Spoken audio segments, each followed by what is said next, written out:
एक दफ़ा का जिक्र है कि एक किसान खेतों में काम कर रहा था। उसे पास से एक नेवले का बच्चा मिला जो बिल्कुल छोटा सा था। उसकी माँ मुर्दा हालत में उसके पास ही पड़ी थी। किसान को नेवले के बच्चे पर बहुत तरस आया। उसने नेवले के बच्चे को नरमी से उठाया और उसे अपने साथ घर ले आया। घर आकर उसने अपनी बीवी को सारा किस्सा सुनाया और कहा कि हम इस बेजुबान जानवर को पाल लेते हैं। बेचारी की माँ मुर्दा हालत में पड़ी थी, न जाने उसे क्या हुआ था। किसान की बीवी कहने लगी, नहीं नहीं, हम इसे अपने साथ नहीं रख सकते। हमारा एक बच्चा है जो बहुत छोटा है और ये जंगली जानवर है। कल को ये बड़ा होगा और हमारे बच्चे को नुकसान पहुंचाएगा। किसान ने कहा, अभी ये छोटा सा बच्चा है, जैसे जैसे ये बड़ा होगा इसे हमारी और हमारे बच्ची की पहचान हो जाएगी और वो इसे अपना भाई समझेगा और अपने भाई का कोई नुकसान नहीं करता। तुम इसे अपने बच्ची की तरह पालना, ये हमें कोई नुकसान नहीं देगा। बस तुम ये समझो, आज से तुम्हारे 2 बेटे हैं।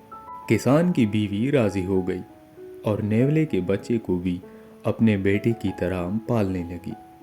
वक्त गुजरता गया, नेवला बड़ा हो गया, उसके दांत भी बड़े हो गए।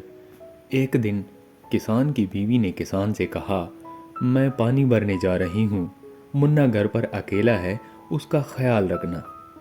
किसान हंस पड़ा और बोला, इसका भाई इसके साथ है, इसे कुछ नहीं होगा, तुम फिक्र मत करो। मगर किसान की बीवी ने वही रट लगाई रखी। किसान ने कहा, तुम जाओ। उसकी बीवी बाहर चली गई। थोड़ी देर बाद किसान भी बाहर चला गया। किसान का बेटा और नेवला आपस में खेलने लग गए। कुछ देर बाद एक सांप घर में घुस गया और बच्चे की तरफ बढ़ने लगा। नेवले ने जब देखा तो उसने फौरन सांप पर हमला करके उसे मौत के घाट उतार दिया और खुद घर के बाहर जाकर पहरा देने लगा। इतनी देर में किसान की बीवी वापस घर आई। जब उसने नेवले की मुंह पर खून लगा देखा तो वो चिल्लाने लगी, हाय मेरे बेटे को नेवले ने काट खाया। उसने बगैर सोचे समझे पानी का मटका नेवले के सर पर दे मारा और नेवला मौके पर ही हलाक हो गया।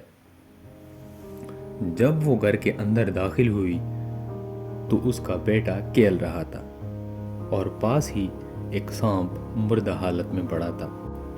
तब उसे सारी बात समझ आ गई। इतनी देर में किसान भी घर आ गया। जब उसने सारा किस्सा सुना तो उसने अपनी बीवी को बहुत बुरा भला कहा और पछताने लगा।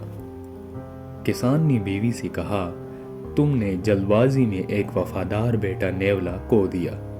किसान की बीवी भी रोने लग गई और किसान से माफ़ी मांगने लगी।